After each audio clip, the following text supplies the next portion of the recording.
Hi guys, ನಮಸ್ಕಾರ. ಎಲ್ಲರಿಗೂ ಹೋಳಿ ಹಬ್ಬದ ಶುಭಾಶಯಗಳು. ನಮ್ಮ ಪುಟಾಣಿಗಳನ್ನ ನೋಡ್ತಾ ಇದ್ದೀರಲ್ವಾ. ಚಿಕ್ಕವ್ರು ಹಿಡ್ಕೊಂಡು ದೊಡ್ಡವ್ರ ತನಕ ಖುಷಿ ಕೊಡುವಂತಹ ಹಬ್ಬನೇ ಹೋಳಿ ಹಬ್ಬ.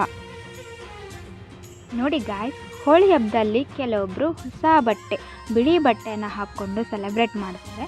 ಬಟ್ ನಾವಂತೂ ಅದೇ ಹಳೆ ಬಟ್ಟೆಯಲ್ಲೇ ಹಬ್ಬನ ಸ್ಟಾರ್ಟ್ ಮಾಡಿದ್ವಿ. ಈ ಹೋಳಿ ಹಬ್ಬವನ್ನು ಒಂದೊಂದು ಕಡೆ ಒಂದೊಂದು ಥರ ಸೆಲೆಬ್ರೇಟ್ ಮಾಡ್ತಾರೆ. ಅಂದರೆ ಒಂದು ಕಡೆ ಮನೆಯ ಅನಗತ್ಯ ವಸ್ತುಗಳನ್ನು ಸುಡ್ತಾರೆ, ಅಥವಾ ಮನೆಯ ಸುತ್ತಮುತ್ತಲಿನ ಕೆಟ್ಟ ವಸ್ತುಗಳನ್ನು ಸುಡುವುದರ ಮೂಲಕ ಕೆಟ್ಟ ಶಕ್ತಿಯನ್ನು ನಾಶ ಮಾಡ್ತಾರೆ. ಇನ್ನೊಂದು ಕಡೆ ಸುಗ್ಗಿಯ ಕುಣಿತದ ಮೂಲಕ ಆಚರಣೆ ಮಾಡ್ತಾರೆ. ವಿವಿಧ ಬಣ್ಣಗಳ ಸಿಂಚನದಿಂದ ಹೋಳಿ ಹಬ್ಬವನ್ನು ಸೆಲೆಬ್ರೇಟ್ ಮಾಡ್ತಾರೆ. ಹೇಗೆ ಸೆಲೆಬ್ರೇಟ್ ಮಾಡಿದ್ರೂ ಕೂಡ ಅದರ ಉದ್ದೇಶ ಒಂದೇ ಆಗಿರುತ್ತೆ. ಏನಂದರೆ ದುಷ್ಟ ಶಕ್ತಿಗಳು ದೈವ ಶಕ್ತಿಗಳ ಮುಂದೆ ದಹಿಸಿ ಹೋಗ್ತಾರೆ ಹೊರತು ಜಯಿಸಲು ಸಾಧ್ಯವಿಲ್ಲ ಅನ್ನೋದು. ಮೊದಲೇ ಎಲ್ಲರೂ ಅಂದ್ಕೊಂಡಿದ್ವಿ ಎಲ್ಲರೂ ಸೇರಿ ಹೋಳಿ ಹಾಡೋಣ ಅಂತ. ಬಟ್ ನಮ್ಮ ಸುನೀತಾ ನೋಡಿದ್ರೆ ಆಗಲ್ಲ ಅಂತ ಮೇಲೆ ಹೋಗಿ ನಿಂತ್ಕೊಂಡಿದ್ಲು. ಬಟ್ ಅವಳನ್ನ ಫೋರ್ಸ್ ಮಾಡದೆ ನಾವೇ ಸ್ಟಾರ್ಟ್ ಮಾಡಿದ್ವಿ ಹಬ್ಬನ. ಗಾಯ್ಸ್, ಯಾಕೆ ನಾವು ಹೋಳಿ ಹಬ್ಬನ ಸೆಲೆಬ್ರೇಟ್ ಮಾಡ್ತೀವಿ ಅಂದರೆ ನಿಮಗೆಲ್ಲ ಗೊತ್ತೇ ಇದೆ, ಹಿರಣ್ಯಕಶಿಪು ಆ್ಯಂಡ್ ಪ್ರಹ್ಲಾದನ ಸ್ಟೋರಿ. ಏನಪ್ಪ ಅಂದರೆ ಹಿರಣ್ಯಕಶಿಪು ಒಬ್ಬ ಅತ್ಯಂತ ದುಷ್ಟ ಮನಸ್ಸಿನ ರಾಜ. ತುಂಬ ಅಹಂಕಾರಿ, ಸ್ವಾರ್ಥಿಯಾಗಿರುತ್ತಾನೆ. ರಾಜ್ಯದ ಜನರೆಲ್ಲ ಅವನನ್ನೇ ಪೂಜಿಸಿ ಆರಾಧಿಸಬೇಕು ಅಂತ ಕೆಟ್ಟ ಆಸೆ ಉಳ್ಳವನಾಗಿರುತ್ತಾನೆ. ಬಹಳ ಕೋಪಿಷ್ಠನೂ ಆಗಿರ್ತಾನೆ. ಹಿರಣ್ಯಕಶಿಪುವಿನ ಮುದ್ದಾದ ಮಗನಾದ ಪ್ರಹ್ಲಾದ ಮಗುವಾಗಿದ್ದಲೇ ಹರಿಯ ಭಕ್ತನಾಗಿರ್ತಾನೆ. ಹರಿಯ ಪೂಜೆನೇ ಮಾಡುತ್ತಿರ್ತಾನೆ. ಇದನ್ನು ನೋಡಿದ ಹಿರಣ್ಯಕಶಿಪುಗೆ ತುಂಬ ಕೋಪ, ಬೇಸರ ಆಗುತ್ತೆ.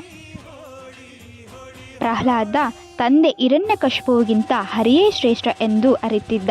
ಅವನನ್ನೇ ಪೂಜಿಸಿ ಆರಾಧಿಸುತ್ತಿದ್ದ. ಇದರಿಂದ ಹಿರಣ್ಯಕಶಿಪುವಿಗೆ ತುಂಬ ನಿರಾಸೆ ಆಗುತ್ತೆ. ಮಗನಿಗೆ ನಾನೇ ಶ್ರೇಷ್ಠ, ನನ್ನನ್ನೇ ಆರಾಧಿಸಬೇಕು ಅಂತ ಬುದ್ಧಿ ಕಲಿಸಲು ಮುಂದಾಗ್ತಾನೆ. ಮೊದಲು ಹೆಂಡತಿಯಿಂದ ಬುದ್ಧಿವಾದ ಹೇಳಿಸ್ತಾನೆ. ನಂತರ ಕೆಲವು ಪ್ರಾಣಿ ಪಕ್ಷಿಗಳಿಂದ ಭಯ ಹುಟ್ಟಿಸ್ತಾನೆ. ಸಾಕಷ್ಟು ಹಿಂಸೆ ಮಾಡ್ತಾನೆ ಪ್ರಹ್ಲಾದನಿಗೆ. ಆದರೆ ಪ್ರಹ್ಲಾದ ಮಾತ್ರ ಯಾವಾಗಲೂ ಹರಿಯ ನಾಮವನ್ನೇ ಜಪಿಸ್ತಾ ಇರ್ತಾನೆ. ಇದರಿಂದ ಹಿರಣ್ಯಕಶಿಪುಗೆ ತುಂಬ ಸಿಟ್ಟು ಬರುತ್ತೆ. ಆವಾಗ ಹೋಲಿಕಾ, ಅಂದರೆ ಹಿರಣ್ಯಕಶಿಪುವಿನ ತಂಗಿ ಹೋಲಿಕಾ, ಅವಳಿಗೆ ಒಂದು ವರ ಸಿಕ್ಕಿರುತ್ತೆ. ಏನಂದರೆ ಯಾರು ಅವಳ ತೊಡೆಯ ಮೇಲೆ ಕುಳಿತುಕೊಳ್ತಾರೋ ಅವರು ಸುಟ್ಟು ದಹಿಸಿ ಹೋಗ್ತಾರೆ ಅಂತ. ಆದ್ದರಿಂದ ತನ್ನ ಮಗನೆಂಬ ಕರುಣೆಯನ್ನು ಮರೆತು ಹಿರಣ್ಯಕಶಿಪು ತನ್ನ ಮಗನನ್ನು ನಿನ್ನ ತೊಡೆಯ ಮೇಲೆ ಕೂರಿಸಿಕೊ ಎಂದು ಹೇಳ್ತಾನೆ. ಆವಾಗ ಹೋಲಿಕಾ ಅಣ್ಣನ ಮಾತಿನಂತೆ ಪ್ರಹ್ಲಾದನನ್ನು ಕೂರಿಸಿಕೊಳ್ಳಲು ಒಪ್ಕೋತಾಳೆ. ಆವಾಗ ಪ್ರಹ್ಲಾದ ಯಾವುದೇ ಭಯವಿಲ್ಲದೆ ಹರಿಯ ಧ್ಯಾನ ಮಾಡುತ್ತಾ ಕುಳಿತ. ಹರಿಯ ಧ್ಯಾನ ಮಾಡ್ತಾ ಇರುವಾಗ ಪ್ರಹ್ಲಾದನಿಗೆ ಸೋಕಬೇಕಾದ ಬೆಂಕಿಯು ಬದಲಾಗಿ ಹೋಲಿಕಾ ಬೆಂಕಿಯಲ್ಲಿ ದಹಿಸಿ ಹೋಗ್ತಾಳೆ. ಪ್ರಹ್ಲಾದ ಯಾವುದೇ ಅಪಾಯ ಆಗದೆ ಹೊರಬರ್ತಾನೆ. ಈ ಕ್ಷಣವನ್ನೇ ನಾವು ಹೋಳಿ ಹಬ್ಬ, ಅಂದರೆ ಹೋಲಿಕಾ ದಹಿಸಿರುವುದರಿಂದ ಹೋಳಿ ಹಬ್ಬವನ್ನು ನಾವು ಆಚರಣೆ ಮಾಡ್ತಾ ಬರ್ತಾ ಇದ್ದೀವಿ. ನಾವಿಲ್ಲಿ ತಿಳಿದುಕೊಳ್ಬೇಕಾಗಿರೋದು ಏನಂದರೆ ದುಷ್ಟತನ, ಅಹಂಕಾರದಿಂದ ಯಾವುದನ್ನು ಜಯಿಸಲು ಸಾಧ್ಯವಿಲ್ಲ.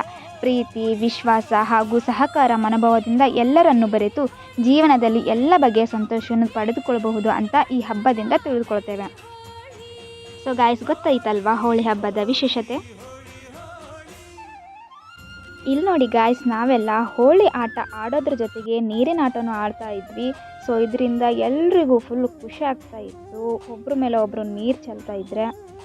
ನಮ್ಮ ಅಕ್ಕ ಏಸು ಕೂತ್ಕೊಂಡಿದ್ದಾರೆ ಇಲ್ಲಿ ಹೋಳಿ ಆಡ್ದೇನೆ. ಎಲ್ಲರೂ ಆಟ ಆಡ್ತಾ ಇರೋದನ್ನು ನೋಡ್ತಾ ಕೂಡ್ತಿದ್ರು. ಅಲ್ಲಿ ನಮ್ಮ ಮಾವ ನಿಂತ್ಕೊಂಡಿದ್ರು. ಅವರಿಗೂ ಹೋಳಿ ಬಣ್ಣ ಹಾಕೋಣ ಅಂತ ಹೋಗ್ತಾ ಇದ್ವಿ ಎಲ್ಲರೂ. ಬಟ್ ನಮ್ಮನ್ನೆಲ್ಲ ನೋಡಿ ಮಾವ ಹೋಗಿ ಬಾಗಿಲು ಹಾಕೊಂಡ್ಬಿಟ್ರು. ಅವರೇನು ಡಿಸ್ಟರ್ಬ್ ಮಾಡಲಿಲ್ಲ. ನಾವು ಅವ್ರನ್ನ ಬಿಟ್ಬಿಟ್ವಿ. ಗಾಯ್ಸ್, ನೋಡಿ ಇಲ್ಲಿ ಎಲ್ಲರೂ ಆಟ ಆಡ್ತಿರೋದು ನೋಡಿದರೆ ಇದು ಹೋಳಿ ಹಬ್ಬನ ಅಥವಾ ನೀರಿನ ಆಟ ಹಬ್ಬನ ಅಂತ ಗೊತ್ತಾಗ್ತಿರ್ಲಿಲ್ಲ. ನೋಡಿ ಫುಲ್ ಖುಷಿ ನೀರು ಹಾಕೋದ್ರಿಂದ. ಅಷ್ಟರಲ್ಲೇ ನಮ್ಮ ಇನ್ನೊಬ್ಬ ಮಾಮ ಬಂದರು. ಅವ್ರನ್ನ ಎಲ್ಲರೂ ಸೇರಿ ಫುಲ್ ಕಲರ್ಫುಲ್ ಮಾಡಿಬಿಟ್ವಿ. ನೋಡಿ ನಮ್ಮ ತಂಗಿಯರಿಗೆ ಕಲರ್ ಹಚ್ಚೋದ್ರಿಂದ ಫುಲ್ ಖುಷಿಯಲ್ಲಿ ಫುಲ್ ಡ್ಯಾನ್ಸ್ ಮಾಡ್ತಿದ್ದಾರೆ.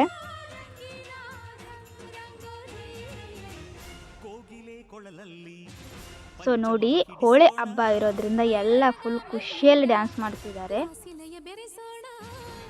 ಸೊ ನಮ್ಮ ವೇಷ ನೋಡಿಬಿಟ್ಟು ಏಸು ಮತ್ತು ರಂಜಂತು ಫುಲ್ ಶಾಕಲ್ಲಿದ್ದರು. ಎಲ್ರಿಗೂ ಬಣ್ಣ ಹಚ್ಚಿ ಹೋಳಿ ಆಡೋದು ಮುಗ್ದಿತ್ತು. ಸೊ ಲಾಸ್ಟಿಗೆ ಸ್ವಲ್ಪ ಫನ್ ಮಾಡೋಣ ಅಂತ ಸಾಂಗ್ ಪ್ಲೇ ಮಾಡಿದ್ವಿ. ಏನಂದರೆ ಗಾಯ್ಸ್, ಕೆಲವೊಬ್ಬರಿಗೆ ಆಡೋ ಆಸೆ ಇರುತ್ತೆ, ಬಟ್ ಅವ್ರನ್ನ ಜಾಸ್ತಿ ಫೋರ್ಸ್ ಮಾಡಬೇಕು. ಜಾಸ್ತಿ ಫೋರ್ಸ್ ಮಾಡಿದ್ರೆ ಅಷ್ಟೇ ಅವ್ರು ಆಡೋಕ್ಕೆ ಬರೋದು. ಅಂಥವರು ಕೂಡ ಇಲ್ಲಿ ಡ್ಯಾನ್ಸ್ ಮಾಡ್ತಾಯಿದ್ರು.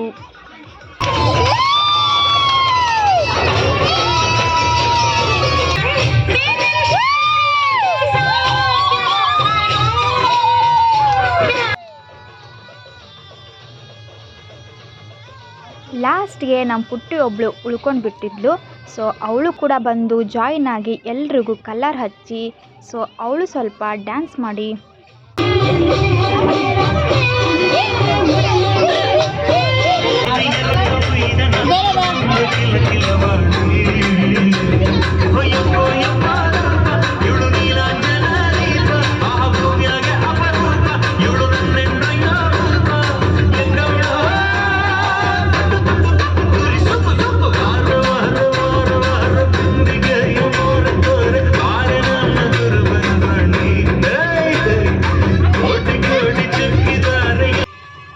ನಮ್ಮ ಡಿ ಬಾಸ್ ಸಾಂಗು ಫುಲ್ ಜೋಶಲ್ಲೇ ಡ್ಯಾನ್ಸ್ ಮಾಡ್ತಾಯಿದ್ವಿ.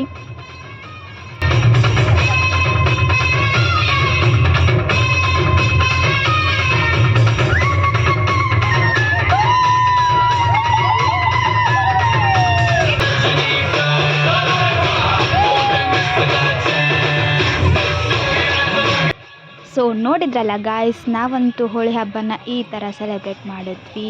ಏನಾದರೂ ಆರ್ಡರ್ ಕಂಡಿದ್ರೆ ಸೊ ಪ್ಲೀಸ್ ಇಗ್ನೋರ್ ಮಾಡಿ.